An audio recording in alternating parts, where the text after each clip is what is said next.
Hi, welcome. This is Dr. John DeMartini. This is one of the most amazing and inspiring shows that you can listen into. If you want to be on the edge of your seats, if you want to open up your heart, if you want to expand your mind, and you want to meet incredible people, stay tuned because you're just about to experience a transformative radio show that will change your life. And you're listening to the Dr. Pat Show that's coming up right next. The following audio is via a Skype call. Welcome to the Dr. Pat Show. Talk radio to thrive by. Powerful, inspiring, and coming to you live, bringing you stories of people like you and me, busting through and living life full out. Get ready to dare to wonder what your life would be like if you knew you could not fail.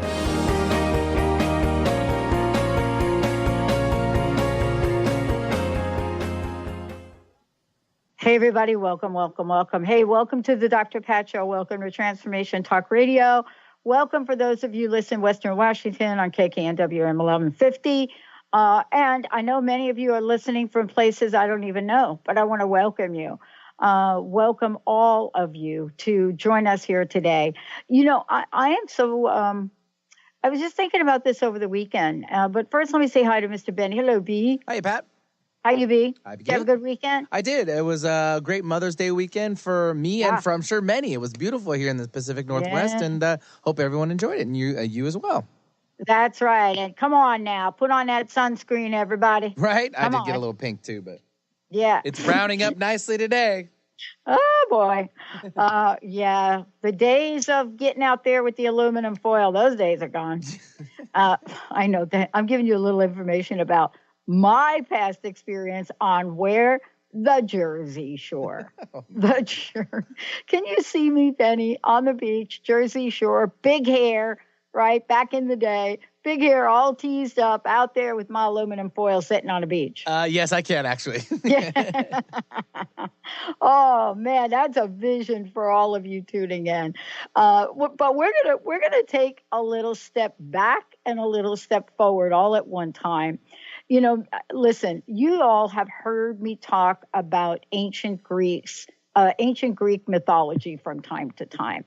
You know, I've talked about growing up and what it was like to really live and take myself out of my current upbringing, as you know, in the Bronx, New York, and step into the world of fantasy and what that became to mean to me. Today, though, Alison, Chester Lambert, and Richard Cooks joining me here today because they have put together Mythology Greek reading cards. And, you know, one of the things I know about both of them is that it's not just about a deck of cards. It's about a message that's being called forward in the world now. And the message really for many people has to do with what is the direction? What are we going through? What is the energy here? How do we make sense of it?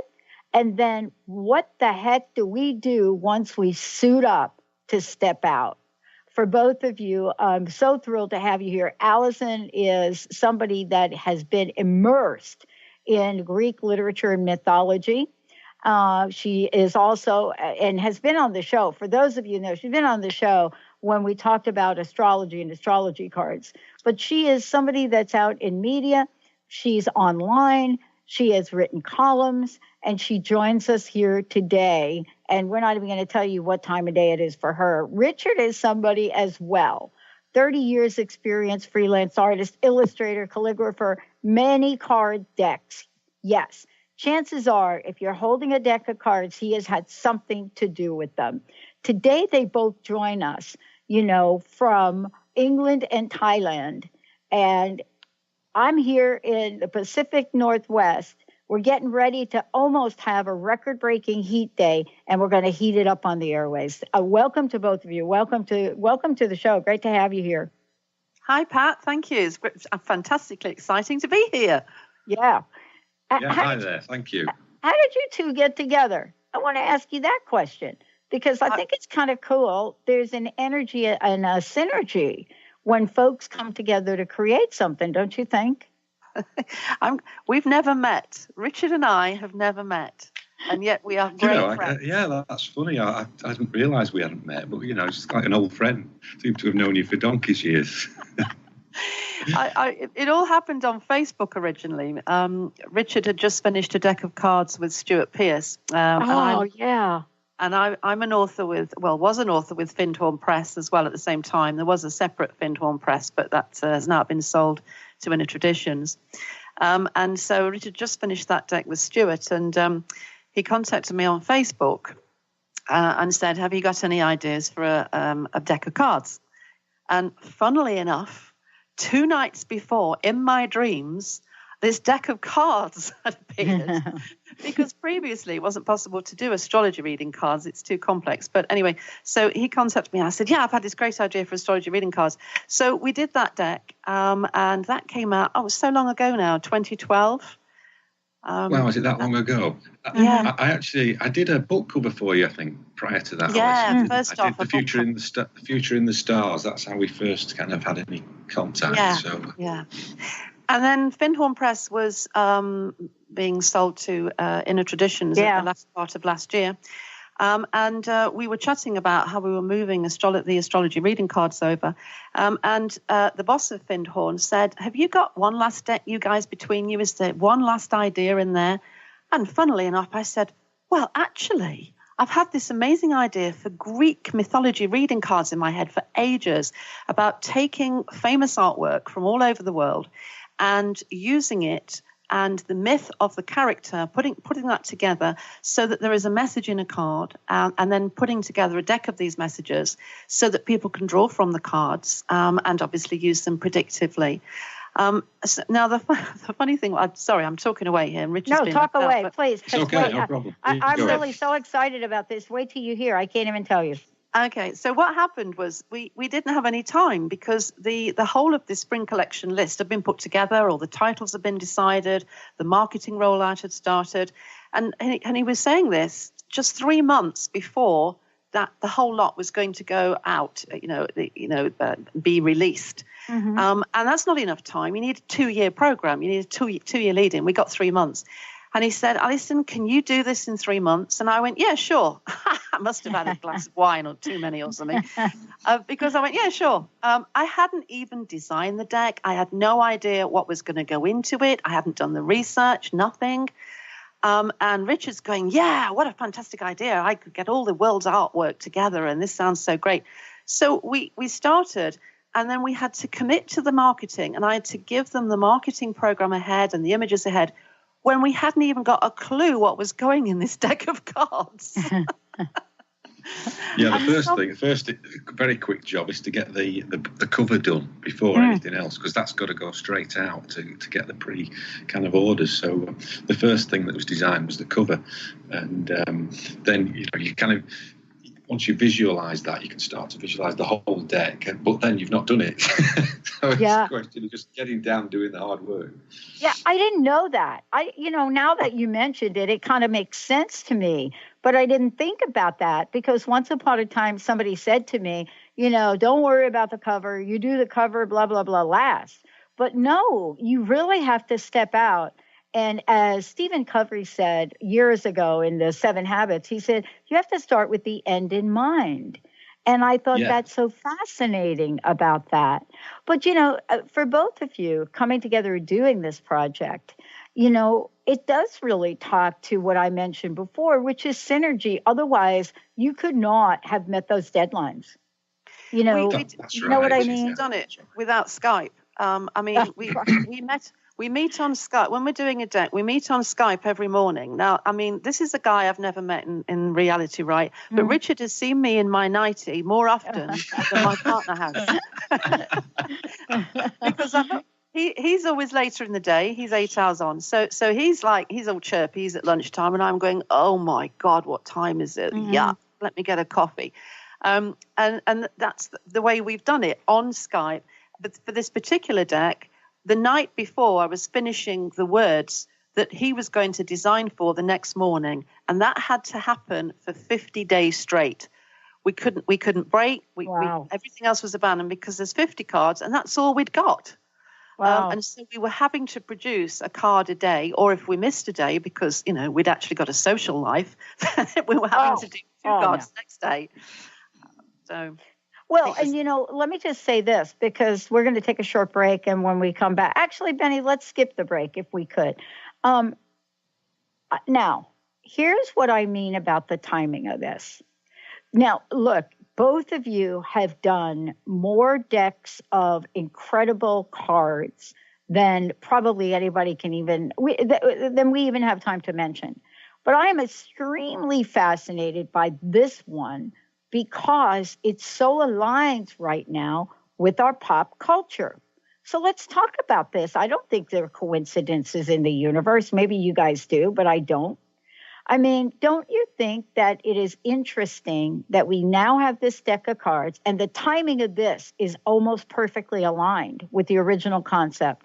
Hitting the airwaves in big, fat cinematographic TV is Wonder Woman bringing to life a level of Greek mythology that people didn't even know. And I must say, not 100% accurate, according to the experts, but who cares?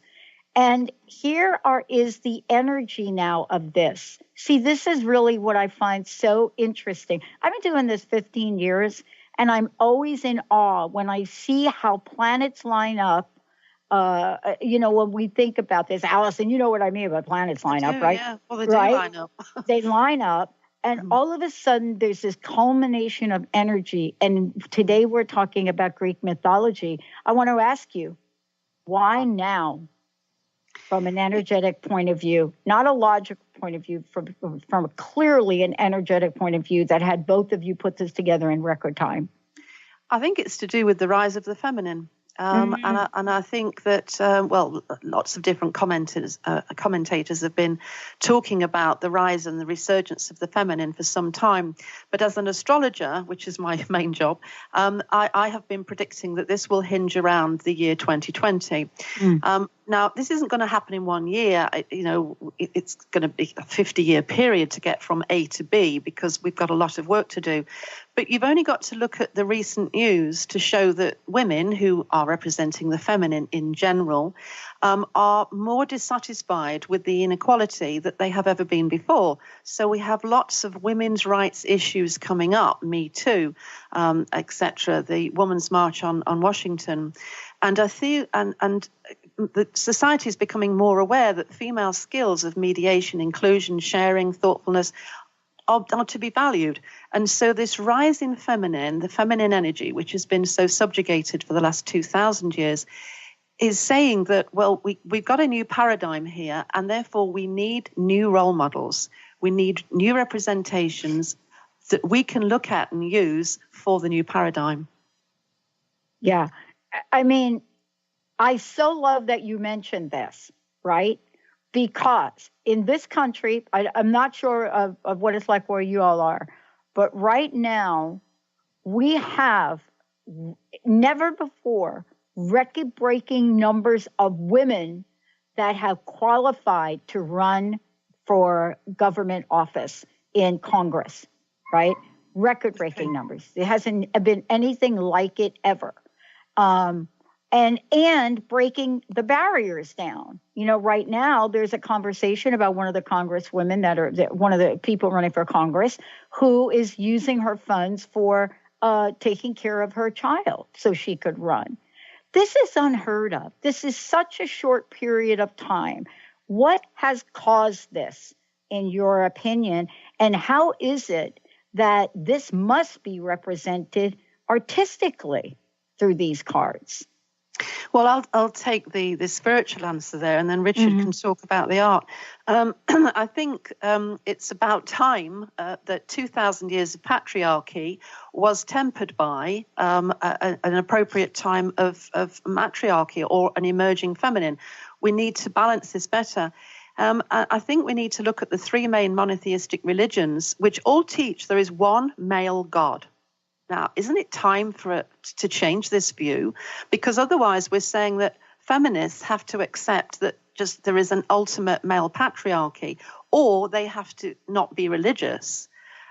So I think it's time to provide a religious framework or a spiritual framework that provides more in terms of the rainbow community, so that we have a vast array of archetypes and genders, bisexual, non-binary, androgynous, transgender, lesbians, gays, bisexuals, transsexuals, that we have an LGBTQ rainbow community, and yet we continue to have 3 main monotheistic religions teaching there is one male God.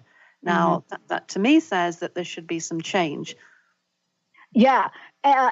Look at even the Pope, our latest Pope, coming out of the gate, and one of the first things that comes out of his mouth addresses this. Clearly, the Dalai Lama talked about it 5 years ago when he made that statement that women of the West were going to lead the world. And graphically, artistically representing who we are is also so extremely important. It's one of the main reasons that you have a social media network like Instagram going nuts. And so let's talk about the energy of the artistic representation of that, Richard, if we could. Yeah, well, I think what you said before was right, Dr. Pat, about there's, no such thing as coincidences. And the ancient Greeks, or whatever age you take through history, we all suffer the same problems. We fall in love, we fall out of love. We die, we get jealous, whatever. We need money. All these things are constant. They don't change. So the artists through the ages have always portrayed these human problems and resolutions to these things, and so there is nothing new under the sun. So to kind of to take a look at all this work, the work that we've used, which spans the ages. There's some very ancient pieces of artwork in here. But there's also, to Victorian and some kind of even quite modern statues in there. But it's the same stories over and over again, and they're all trying to explain the human condition, really. And I think that the speed that we put this together, it actually helps that, because we didn't really have time to think about it. We didn't have time to plan it. We just did it. And Alison came up with the characters and the suggestions, and we found the images, and it happened so fast. We didn't have time to plan it, and so it's a very spontaneous piece of work, and that's what I love about it. And it's taking images right across the board out of popular culture and classical culture, and like you said about Wonder Woman, it's all in there. There's no such thing as fine art and kind of low art to me. It's all art. It's all human. We make these images, and it's just what people do. And to put together this kind of deck, it's like an art gallery in your pocket. All these kind of the range of human emotions. It's a wonderful thing, and it's happened so fast. And that's what I think. You can't avoid it. It's there, and it's just take a look at it, really. I think that's what I can say about that. Well, it's interesting because I think we all are drawn to an energy related to the cards. Alison, I want to ask you this question. I mean, what was it like for you to go through and create this? Because it's one thing to create, let's say, a card that has to do with Greek mythology, but this is not an isolated situation. This is an entire deck of Greek mythology reading cards, right, that have energy individually, but together they have a culmination of energy. And I was so frightened. 1 month in, I was terrified. And I kept saying to myself, don't look back, don't look down. Just keep looking forward. Don't look at the one you've just done. Move on to the next one. Just be guided.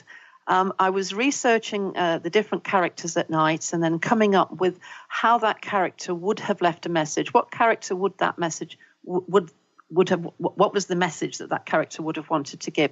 But more so, how do you make a comprehensive, cohesive pack which has a range of messages in for people to choose from?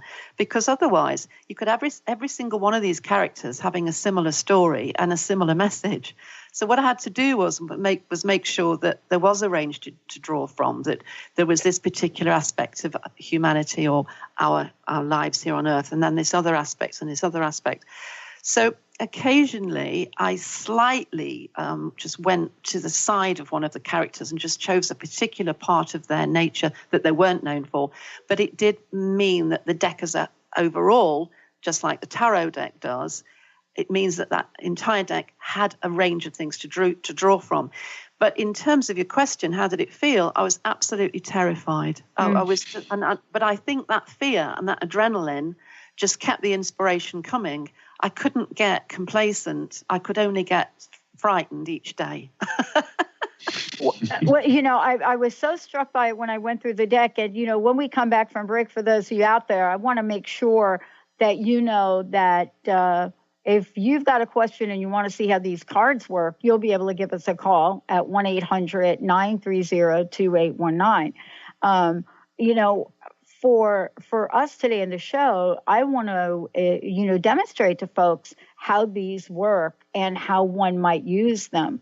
The other thing I was really struck by, Alison, is I'm not an astrologer by any means. I honestly, I can barely figure out what's going on in my own chart. But I was really struck by a couple of things relative to astrology. Is there a relationship that, we integrate when we think about mythology and astrology?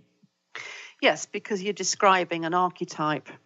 So the Greek described that archetype with the use of a deity, and astrology describes that same architect by using the name of a Roman mythology as it happens, but you're still describing the same archetype. So Uranus, the planet, and then the god Uranus is the same thing. Someone once said something to me. Let me ask you this question because I don't know if this is true. Someone said to me, Jupiter was left out of Greek mythology. And I thought to myself, okay, wait a minute, let me think about that. And I didn't know what they meant by that. But is it the energy that perhaps they were referring to? Now, they never did tell me where that notion came from, but they talked about Jupiter, and they said Jupiter was left out of Greek mythology. And I had to think for a minute because I didn't realize that Jupiter wasn't listed in Greek mythology. That's what I mean by sort of this crossover energy, right? Well, Jupiter was the Roman counterpart of Zeus, who was the Greek high god of Olympus. So when you say Jupiter was left out of Greek mythology, well, Zeus was there, and that was the equivalent of Jupiter. So. Yeah. Well, when we come back, we're going to take a look at the cards. But before we go, how can folks find out more about each of you, and how can they get their deck of cards? Well, Richard's got a fantastic website. Just go to Richard Crooks if you want a visual feast, because there is a most amazing array of Richard's images, absolutely stunning. I love looking at his website. It's just wonderful. It's very kind, Alison. RichardCrooks.co.uk. Okay. And let me just spell Crooks, CROOKES.co.uk for those of you out there. That's right. When we come back, we're going to take a journey of the cards, and we're going to look at how is it we live our lives today, and how is it we would like to get some insight into our true life's path. Let's take a short break. When we come back, that and more. And we want to make sure all of you know how to get your copy of the cards, that and much more. I'm Dr. Pat. For more information about us, go to thedrpatshow.com. And again, we are taking your calls, your questions, 1-800-930-2819, 1-800-930-2819. And, I shuffled the deck, and a couple cards literally jumped out of the deck. I'm a little bit nervous now. I'm a little bit scared because I don't know what they mean. But when we come back, I got a lot of help here. Let's take a short break, everybody. Let's take a short break, Benny. We'll be right back.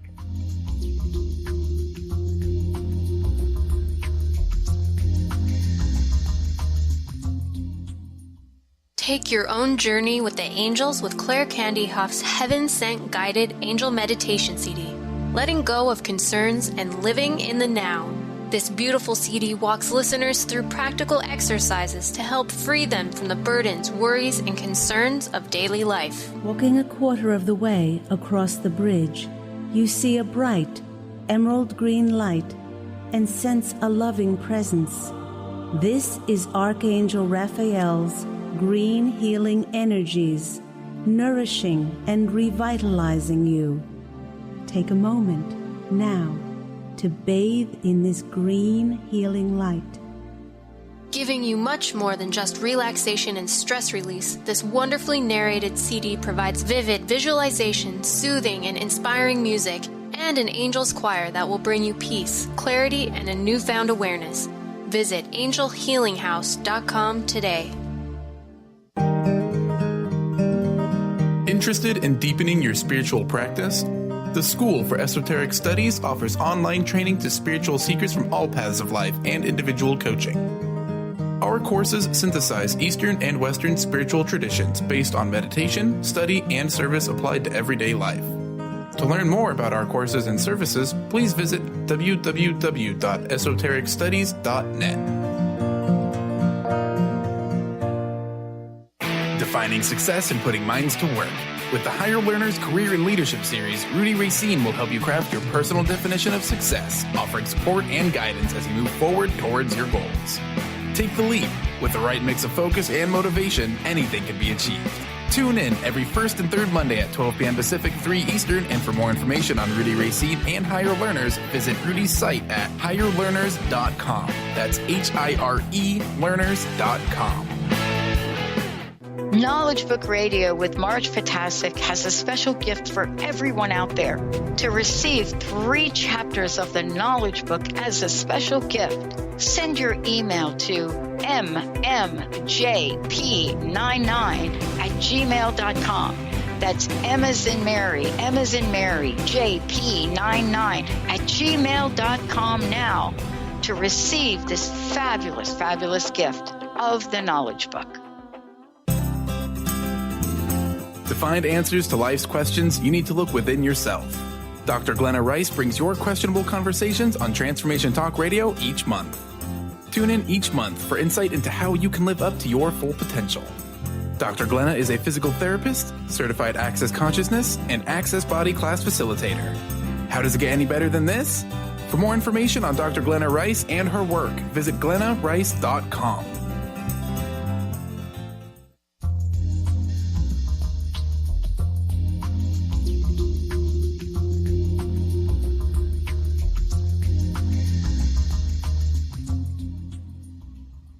Hey, everybody, welcome back. Welcome back. For today, it's so great for all of you tuning us in, turning us on. Mythology Greek reading cards. Alison, Chester Lambert, Richard Cook's joining us here today. Richard is the artist. You know, really, if you have seen beautiful decks of cards, chances are he is the one that has designed and created them. And this deck is no different. Today, we're talking about some of the figures in Greek mythology that many of us know.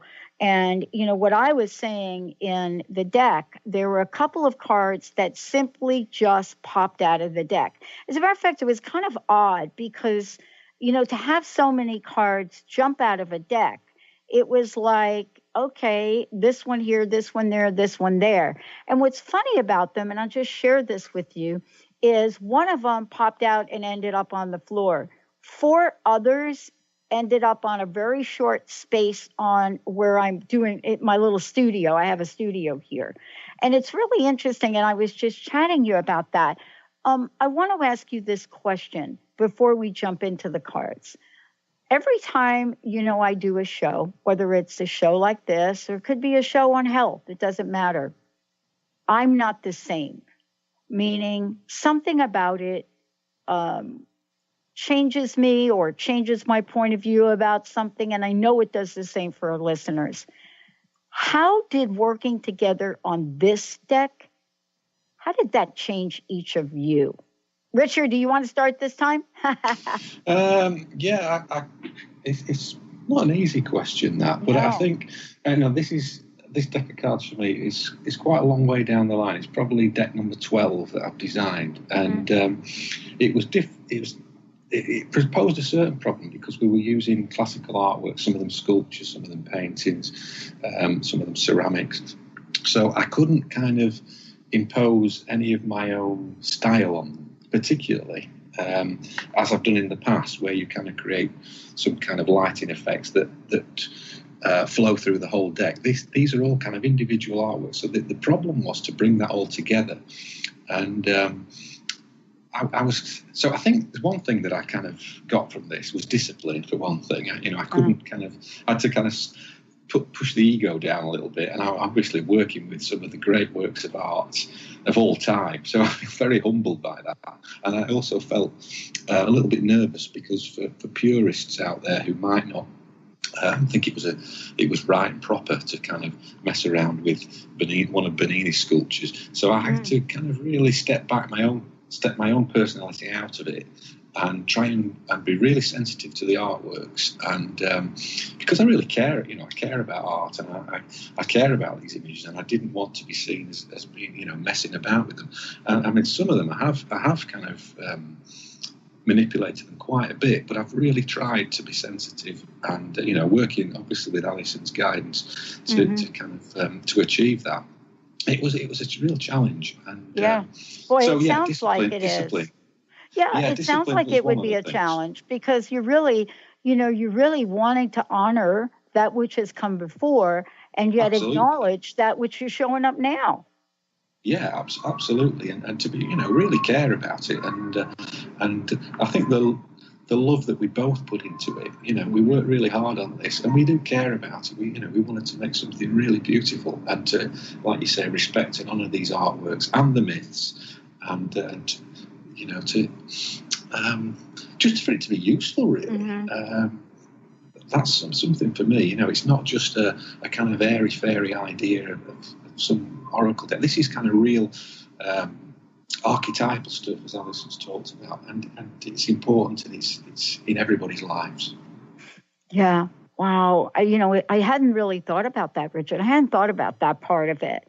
I could see how that could be an enormous challenge to really, look at something and reflect it in its historical perspective, but yet bring it fast forward to where we are today to reflect the energy of the time.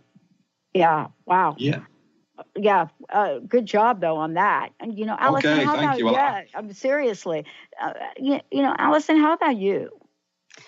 I have thought about this while Richard was talking, and there was one thing that stuck out for me, and it's quite a poignant thing.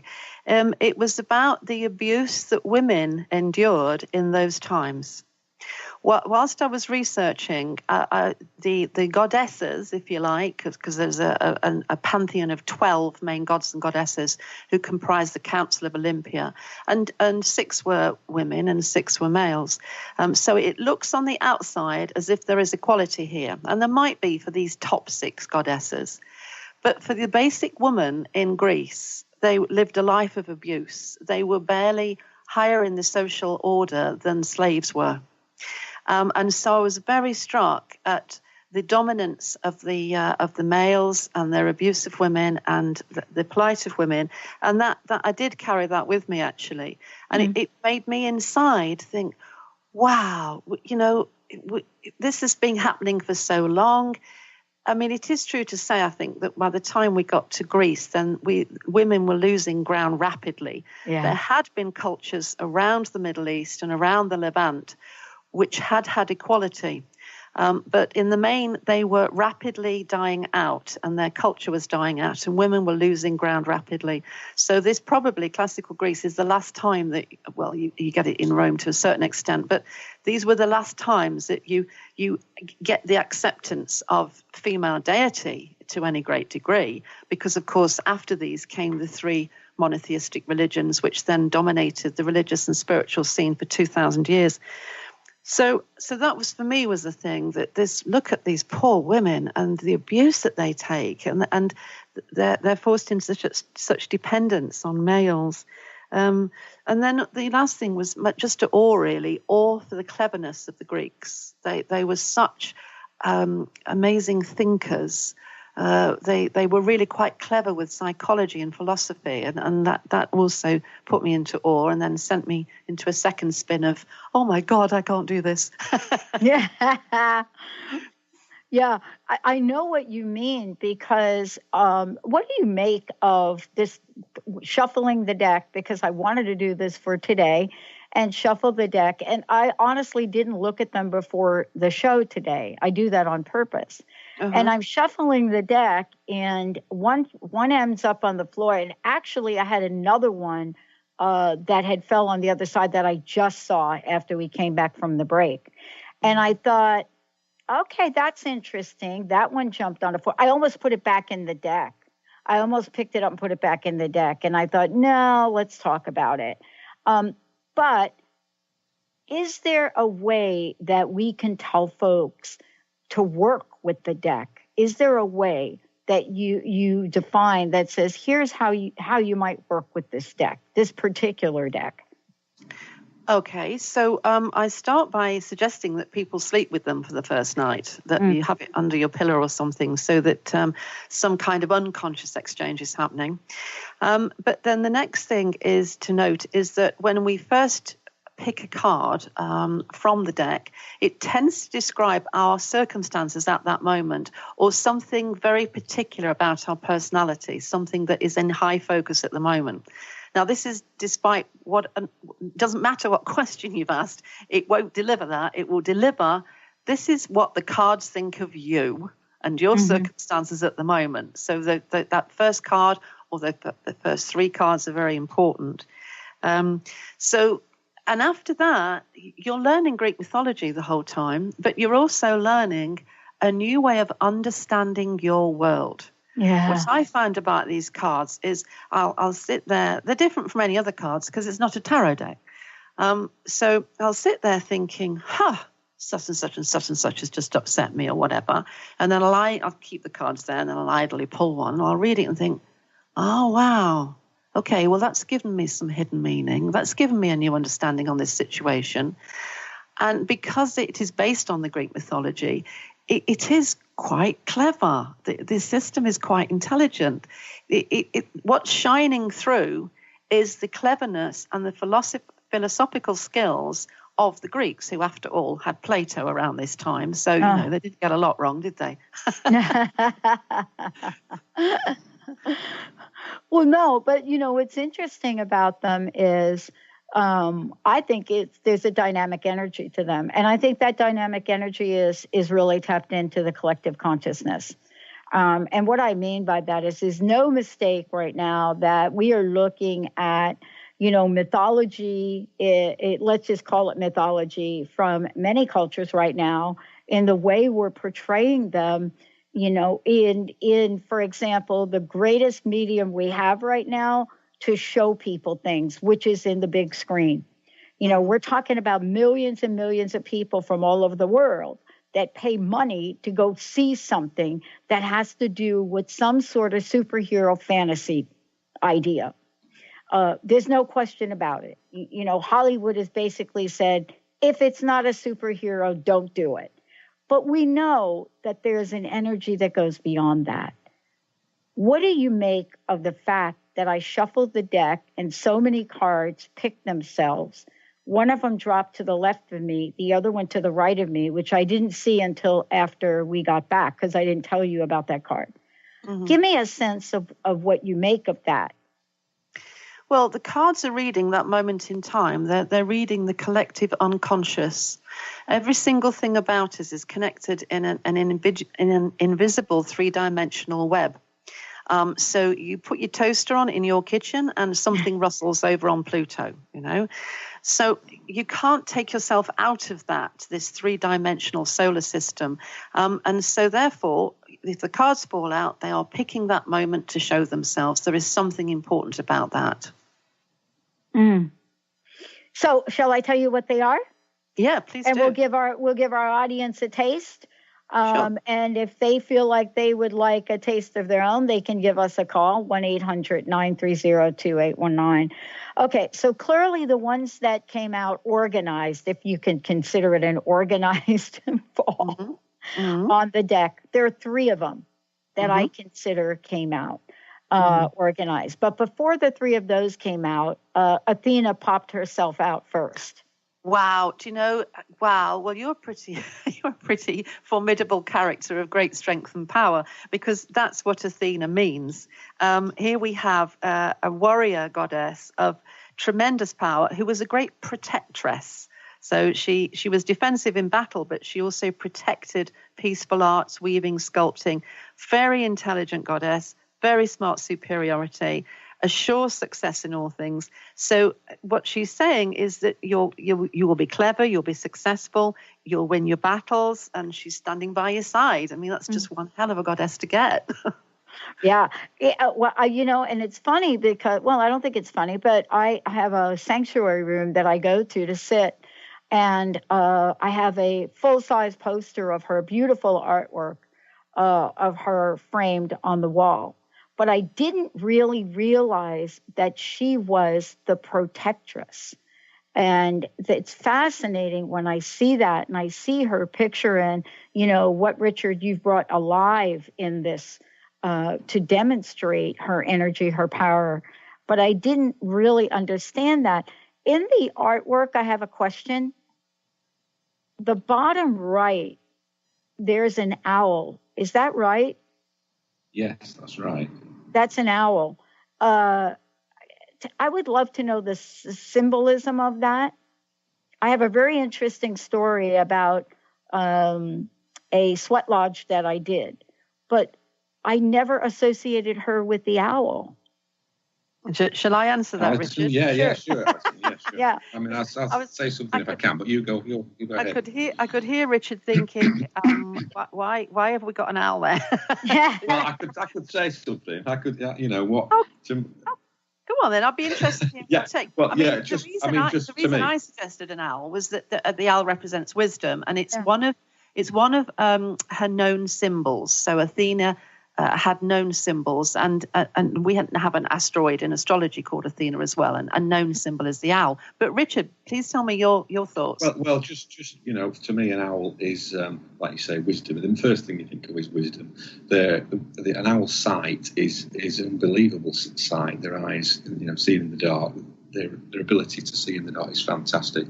They're also they fly very silently, so they're kind of silent hunter in the night. That's kind of what they are. The wisdom, I'm not actually sure where the wisdom idea comes from. I'm just thinking about the attributes of the actual animal. And, I think it's feminine intelligence. I think when I saw it, I thought there was a side of Athena that I think we all inherently knew, but it's very difficult to be known as a warrior without a level of intelligence, right? Whether it's strategic intelligence, you see? And I just thought, well, that's interesting. I wonder if that's sort of the feminine intelligence aspect of her, of the protectress. It is, yeah. Well, it's a bird of prey. The sight is fantastic. Its flight is it's a beautiful, incredible creature. So to me, that fits the idea of the goddess. Yeah. And I think in your description, Alison, I think what your reference is that, her mother was, what was her mother? Metis, right? The wisdom? Metis, the older goddess of wisdom, yeah. Yeah. So, that's why I'm saying the cards are beautiful, but they're also powerful in the messaging that they transmit. So Athena popped up first. Then in an organized way, 3 cards just two other cards dropped on my table and 1 on the floor. Aphrodite, and I say Nike. I don't know. Is it Nike? I say Nike. Okay. Anybody out there correct us? Yeah, right. And I didn't know about that. And the one that dropped to the left on the floor was Prometheus. And I thought, I have no idea what Aphrodite, Nike, and Prometheus have to do with anything together. Okay. Well, Aphrodite is an attractor, so she attracts things. And so she suggests that you will attract things to you that are desirable. So gifts and pleasurable times and that kind of stuff. She's really all about desire and pleasure, that kind of thing. Nike is a goddess who, I've called her Victory on the card, and she gives us victory in anything we're trying to do. So any kind of competition or any thing at work, tests of strength, etc. Nike, if you pull that card, this is it, you'll get it. So if somebody says to me, am I going to pass my driving test? If I pull Nike, oh yes, you're going to pass your driving test, because she assures victory. Prometheus is about using clever tactics. He had great guile and cunning, and he was determined to succeed. So he is going to help with the strength and fortitude. He will help with adversary, but he's saying that you have to use guile and you have to anticipate and use foresight. Be careful, but be cunning, and yes, you can get it in the end. Wow. And when I look at this, there was then, remember I said that Prometheus dropped on the floor to the left, and I have a very colorful rug, so I wouldn't have readily seen these, right? And then there were these other cards, and I thought, you know how you almost pick them up and put them in the deck and say, oh, they just dropped like that. You ever do that? Probably not. Yeah. Probably, Alison, you don't do that. But I had a moment where I thought, wow, I've got enough cards, they dropped here, this one here. But then the others were, as I looked at them, I had never heard of these two before. One was Hestia. Is that right? Hestia? Yeah, and the other one, Gaea. Gaia, but Gaia spelled differently. Okay. Yeah, the Greek spelling. Well, yeah, an interpretation of the Greek spelling. Yeah. And I thought, okay, I haven't had time to look them up, but when you lay these out together, right now that I have them out in front of me, it's a really interesting story, so to speak. I didn't get any of these cards that talk about feelings or emotions or healing. Okay, did you notice that? What do you make? What do you make of these? Because one of them says inner fire, the other one says manifestation. Well, a lot of outer world work. Yeah. Just taking Gaia then. So Gaia is about earthly possessions being brought into existence through sheer willpower. Gaia manifested. She was the mother of all things. She created the universe. And so what the card is saying is that she can create, that if you reach for something, then you can create it, just as Gaia did. So that's a powerful card if you're looking to want to create something. Mm-hmm. And I've forgotten the name of the other one you were talking about. Oh, Hestia, that's right. Hestia. I've never heard of Hestia before. Okay, well, the artwork was really got my attention on this one. Oh, can we tell you a secret on that? Okay. All right. Good. Yeah. Shall I tell her, Richard, about Hestia? Yeah, go ahead. Yeah. We had a bit of a problem with this. Uh-oh. We had a lot of problems with this one. We had the statue of Hestia, which we use on the card, and I had seen a particular image of a flame online, which just looks like a goddess. I mean, this flame, you look at it and it's a goddess. It's a single flame. What we did was we used it on the card many times over in a circle, so it looks as if this goddess of fire is surrounding Hestia, the statue. Mm-hmm. We didn't like the card. We tried many different versions. Richard didn't like it. I didn't like it, but we were running out of time. And in the end, I went, look, just pick that one. And I tell you what, we'll sit on some radio show in a year's time, and some presenter will say to us, oh, I love this Hestia. Oh, that's a really great card. And we'll both sit there thinking, God, that was the one that we in the end, we just went with anything because we couldn't get it right. And you just said it. And there we go. So that's a prediction I made a year ago, which has just come true. I'll tick that box. Stick it in the box. Because I was fascinated by two things about the card. And this is really my question. I'm really not a left brain person, but for some reason, these cards are bringing out the left brain in me. It's interesting that the direction she's pointing her finger. It's also interesting that she appears to have her her arm on her hip. Mm. And the direction she's pointing her finger is the direction that the flames are going. Yeah. And I looked at that and I thought, oh my gosh, it would be the version of Mary Magdalene that I would envision. Oh, wow. That is it. I looked at that and I thought that has got to be Mary Magdalene. Of course, I don't know. Isn't that interesting? Right? Yeah. If I had a vision of Mary Magdalene, that would be it. There's all kinds of history to Hestia. She's known as Vesta in Rome, Vestal Virgins.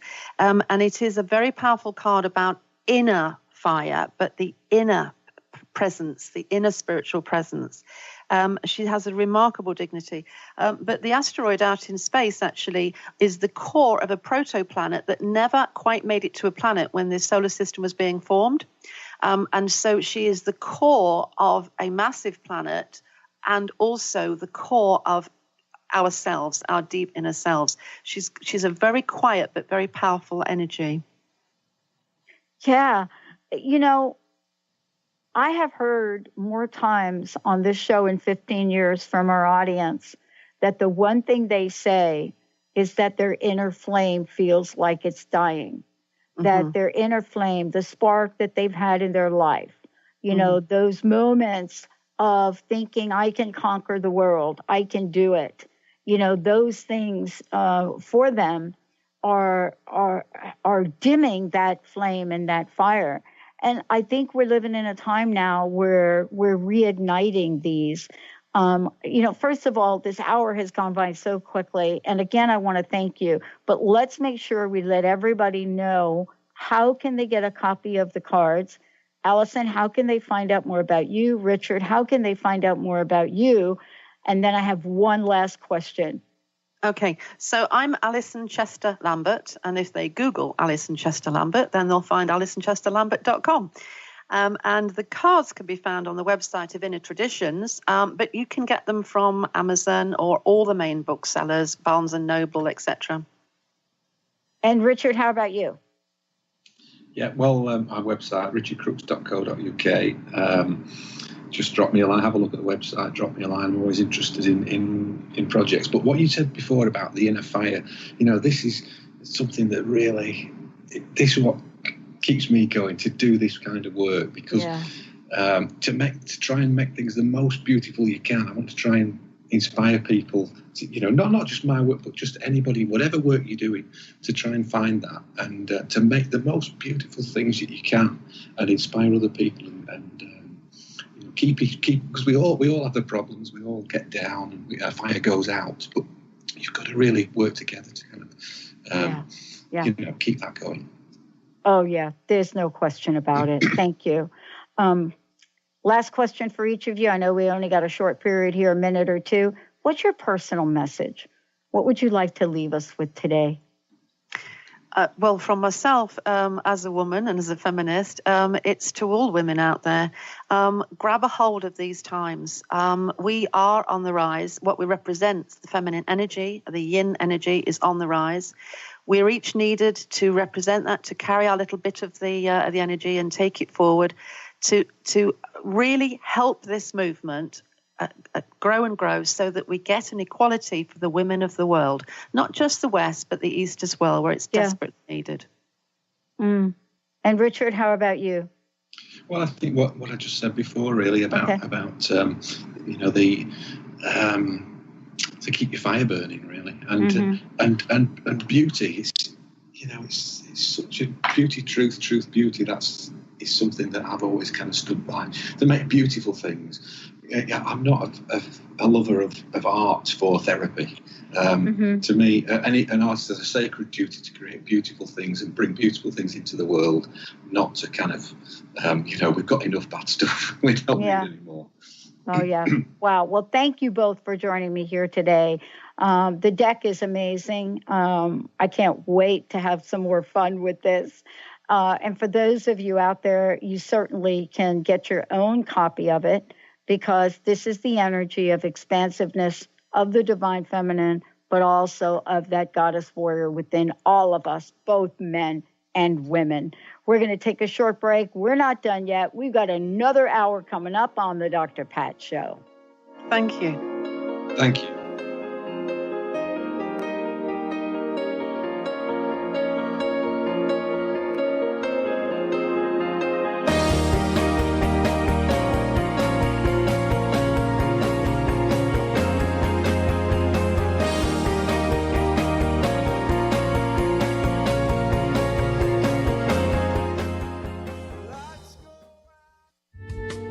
preceding audio was via a Skype call.